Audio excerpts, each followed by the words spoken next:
اب رمضان شریف بھی آ رہا ہے، اور آپ کو معلوم ہے ہم نے رمضان میں پڑھائی رکھی ہے، چھٹیاں نہیں رکھی۔ جب میں نے حسنین شروع کیا 1999 میں، تو اللہ نے میرے دل میں یہ بات ڈالی کہ رمضان تو علم کا مہینہ ہے، انا انزلناہ فی لیلۃ القدر، اور چاروں آسمانی کتابیں رمضان میں اور سارے صحیفے رمضان میں۔ اپنے اللہ کو کیا پسند تھا اس مہینے کا۔ حضرت ابراہیم علیہ السلام پر چھوٹی کتابیں اتریں یکم رمضان کو، حضرت موسیٰ علیہ السلام پر تورات اتری 2 رمضان کو، حضرت داؤد علیہ السلام پر زبور اتری 6 رمضان کو، حضرت عیسیٰ علیہ السلام پر انجیل اتری 12 یا 18 رمضان کو، اور اللہ کے نبی پر قرآن اترا فی لیلۃ القدر، لیلۃ القدر میں اترا۔ تو سارا آسمانی علم رمضان میں اترا۔ سارے مہینوں کے نام عربوں نے رکھے، محرم، صفر، ربیع الاول، ربیع الثانی، جمادی الاولیٰ، جمادی الثانی، رجب، شعبان، رمضان، شوال، ذوالقعدہ، ذوالحج۔ اس میں جو رمضان ہے یہ نام اللہ نے رکھا، باقی مہینوں کے نام تو رکھے عربوں نے۔ پھر ان کی زبان پہ اللہ لایا رمضان، چونکہ ابھی تو دنیا بھی نہیں بنی تھی اور اللہ نے قرآن کی تلاوت فرمائی تھی، تو اس قرآن میں تھا شہر رمضان الذی انزل فیہ القرآن۔ تو رمضان کا نام اللہ نے پہلے سے چن رکھا تھا، پھر ان سے رکھوا دیا۔ رمضان کہتے ہیں رمض یرمض، جل جانا، جل جانا۔ رمضان کو رمضان کیوں کہتے ہیں؟ کہ اس میں گناہ جل جاتے ہیں۔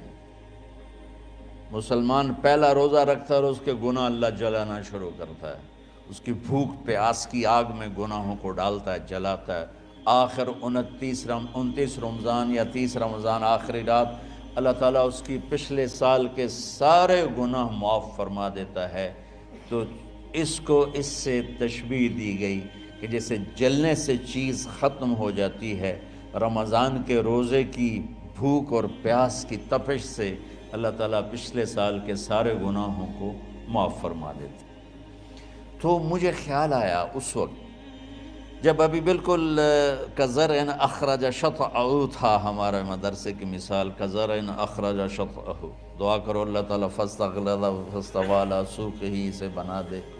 امید تو ہے کہ کچھ شکل اللہ نے بنا دی، اللہ اسے پوری دنیا میں پھیلا دے۔ میری تو تمنا ہے کہ ایک ایسی مثبت سوچ کے علماء کے اللہ میرے ذریعے سے تیار کروا دے جو امت کو جوڑنے والے ہوں، توڑنے والے ہوں۔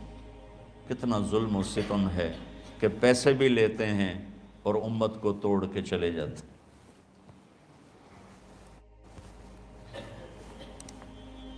میں نے ایک خطیب سے کہا تم یہ منفی تقریریں کیوں کرتے ہو، تم مثبت کیوں نہیں کرتے ہو؟ تھوڑی چیزیں ہیں بتانے کے لیے لوگوں کو جس پر سارے مسئلے، سچ بولو، کون سا مسئلہ کس کے خلاف کہے گا، محبت کرو، کس مسلک کے خلاف ہے یہ بات، ماں باپ کی خدمت کرو، رزق حلال کماؤ، شراب سے بچو، زنا سے بچو، جوئے سے بچو، سود سے بچو، رشوت سے بچو، جھوٹ سے بچو، ظلم سے بچو، ماں باپ کی نافرمانی سے بچو۔ یہ کتنی باتیں ہیں جو امت کو بتانے کی ضرورت۔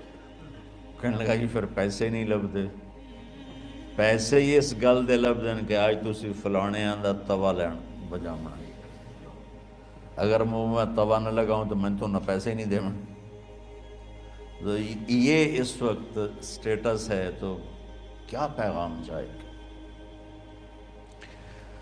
تو اللہ تعالیٰ آپ کو مثبت بنائے۔ رمضان میں چونکہ سارا علم اترا تو مجھے خیال آیا کہ ہمیں رمضان میں چھٹی کرنا تو ایک ایسی عادت ہے، کوئی سنت تو ہے نہیں، تو مجھے رمضان میں پڑھائی کروانی چاہیے، چاہے تھوڑی ہوگی، روزے کی بھوک بھی ستائے گی اور رات کے جاگنے کی وجہ سے نیند بھی ستائے گی، لیکن اس میں ایک لفظ سینکڑوں لفظوں پہ بھاری ہوگا غیر رمضان۔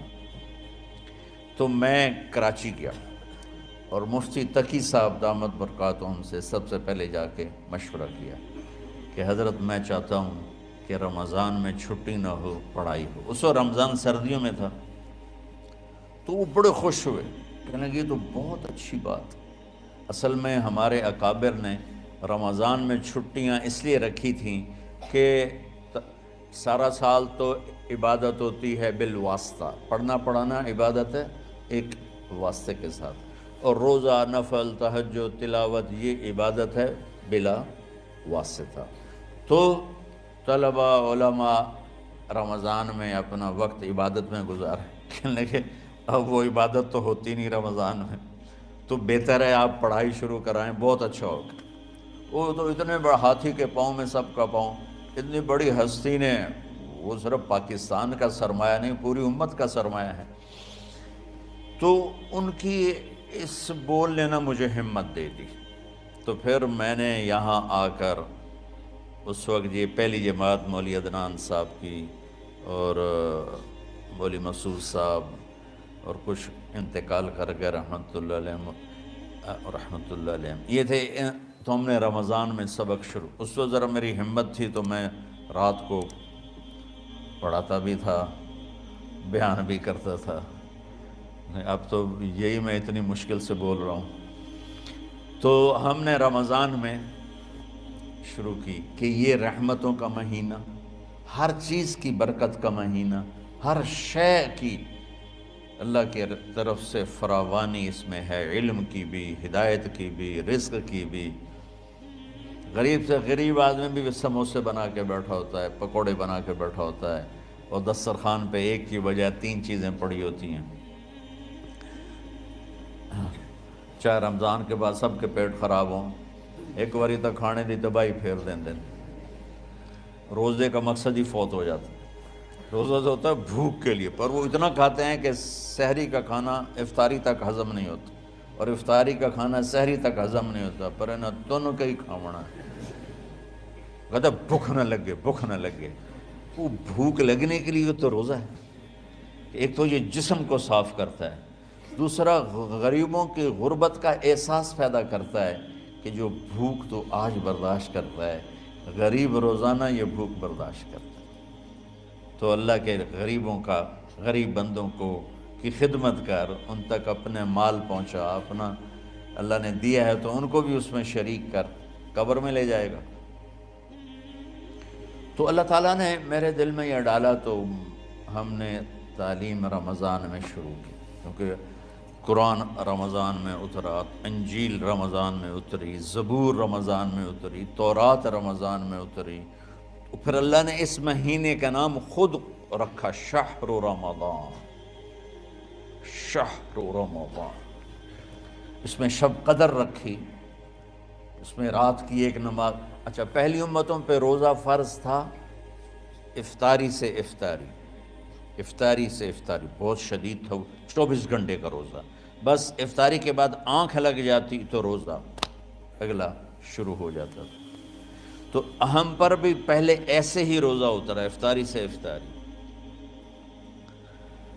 تو ابن سرمہ رضی اللہ تعالی عنہ اونٹ چرانے والے تھے، وہ شام کو لوٹے تو بیوی سے پوچھا کوئی افطاری کا سامان ہے؟ انہوں نے کہا ہے تو نہیں، میں کہیں سے لے آتی ہوں۔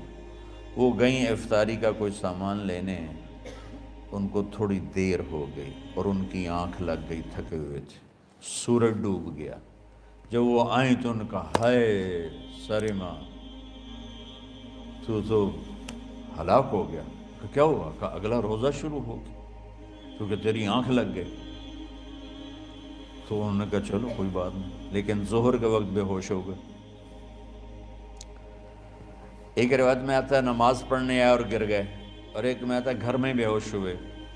تو جو بھی صورتحال تھی اللہ کے نبی کو پتہ چلا۔ کیا ہوا سرمہ کو؟ کہا جی وہ افطاری کر نہیں سکے تو روزہ شروع ہو گیا تو بے ہوش ہو گئے۔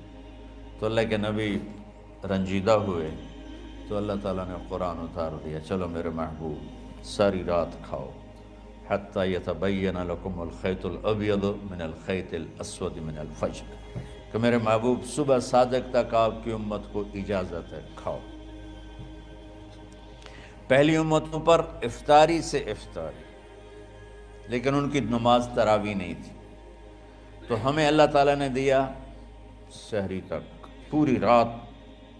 اچھا ایک صحابی آئے، یا رسول اللہ میں تو مارا گیا۔ آپ نے کہا کیا ہوا؟ کہا میرا روزہ تھا، میں بیوی کے پاس چلا گیا۔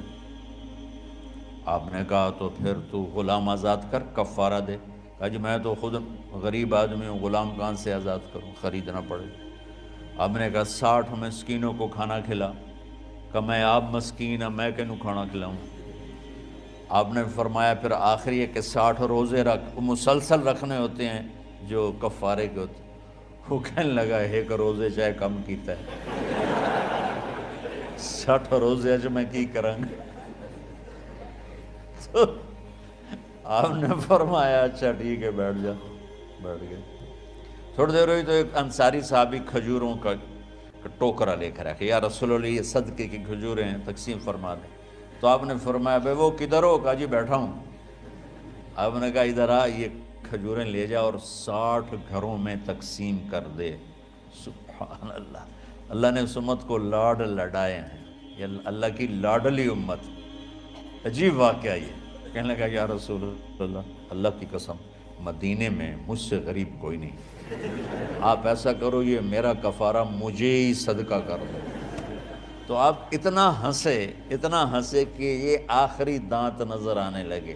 بہت کم ایسا ہوتا تھا، فَضَحِكَ حَتَّى بَدَتْ نَوَاجِذُهُ، ایسا ہنسنا آپ کبھی کبھی ہنستے تھے کہ آخری دانت پورا منہ کھل جائے۔ تو آپ اتنا ہنسے کہ آخری دانت تک نظر آنے لگے۔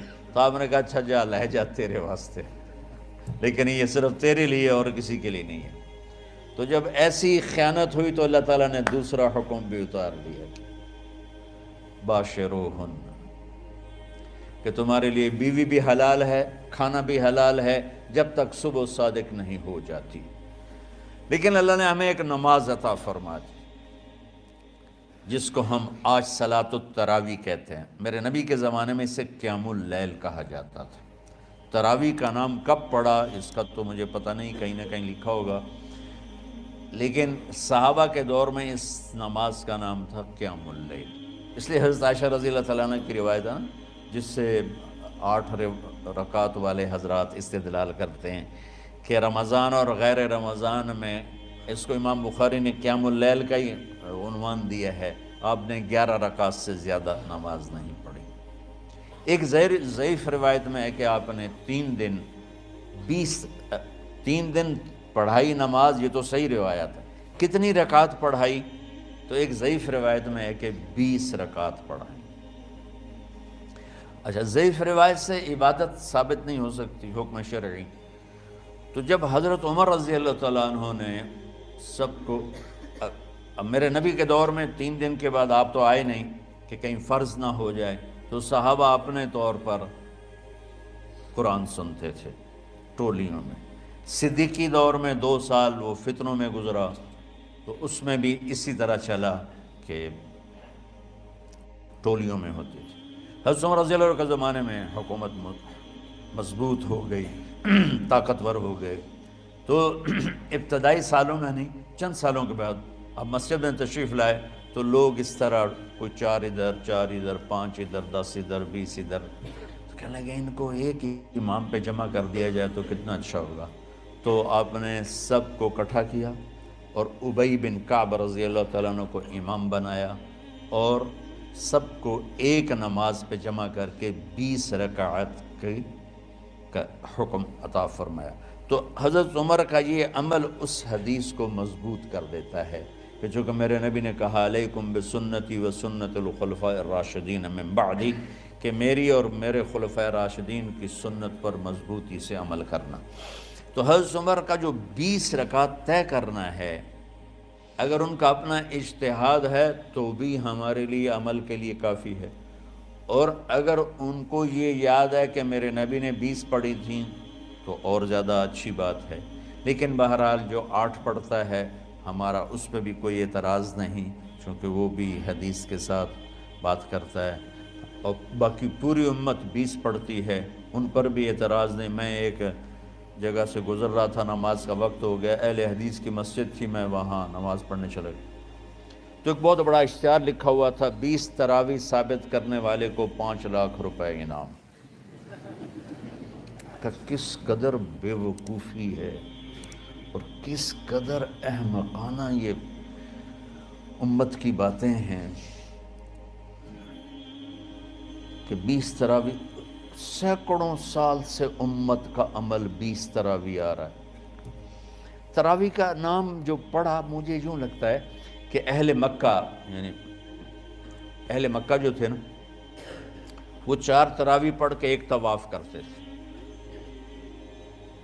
تو وہ آرام کے لیے ہوتا، ترویحہ آرام، تھوڑی دیر کا آرام، تو 4 تراویح کے بعد ایک طواف کرتے تھے۔ وہ چھوٹا سا طواف 10 منٹ میں ختم ہو جاتا تھا، اور پھر 4 تراویح پڑھتے تھے، پھر طواف کرتے تھے، پھر 4 پڑھتے تھے، پھر طواف کرتے تھے۔ یہ صحابہ کے تھوڑے بعد کے دور کی بات۔ تو مدینے والوں کو پتہ چلا کہ مکے والے تو یہ کرتے ہیں، وہ کہنے لگے اساں کی کریے؟ انہوں نے کہا اسی 40 تراویح پڑھیں گے، 40 رکعت۔ وہ 40 رکعت پڑھتے تھے۔ تو نوافل میں کوئی سختی نہیں کہ بھائی 8 سے زیادہ نہیں پڑھنی، بدعت ہو جائے گی، اور 20 پڑھنا بدعت ہے، یہ سب جہالت کی بات ہے۔ اور یہ 8 پڑھ رہے ہیں یہ غلط ہے، یہ بھی حماقت کی بات ہے۔ جو صحیح حدیث سے دلیل پکڑ کے کوئی عمل کرتا ہو تو بھائیو اس سے بحث نہ کیا کرو، مناظرہ نہ کیا کرو، یہ بہت نادانی والی بات ہے۔ اور امت کا خلق لاکھوں کروڑوں انسانوں کا ایک عمل پہ جمع ہونا، یہ بذات خود اس کی طاقت کی ایک دلیل۔ اور حرمین جب سے میرے رب نے، حضرت عمر نے 20 رکعت شروع کی، آج تک وہاں بھی ساری مساجد میں 8 رکعت تراویح ہوتی ہے، لیکن حرمین کی مسجد میں 20 رکعت، ادھر بھی ادھر بھی۔ اور یہ جو وہاں ختم قرآن پہ دعا نہیں مانگی جاتی، یہ کس کا عمل ہے؟ حضرت عثمان کا۔ حضرت عثمان نے اپنے دور خلافت میں تراویح پڑھانے والے سے کہا جب قرآن ختم کرو تو دعا کرنا۔ وہ کہنے لگے جی کیا دعا کروں؟ کہ جو تیرے دل میں آیا کرنا۔ تو ختم قرآن کی رات تراویح کی آخری رکعت میں من الجنت والناس کے بعد دعا کے لیے ہاتھ اٹھانا، یہ حضرت عثمان رضی اللہ تعالیٰ عنہ نے اس کو زندہ فرمایا۔ اور امام دعا کرتا تھا 1 منٹ، 10 منٹ، 20 منٹ، جتنے بھی، اور پیچھے لوگ آمین کہتے تھے۔ وطر کی جماعت نہیں ہوتی تھی، وطر کو باجماعت حضرت مولا علی رضی اللہ تعالیٰ عنہ نے شروع کی کہ وطر کو بھی باجماعت پڑھا جائے۔ تو یہ ان کی سنت ہے کہ وطر کو باجماعت پڑھا گیا۔ تو اب یہ لہٰذا یہ سارے سنت جو کام ان خلفۂ راشدین سے ہوا وہ بھی سنت ہے۔ تو اللہ نے ہمیں ایک عبادت دے دی کہ میرا قرآن پڑھو اور سنو۔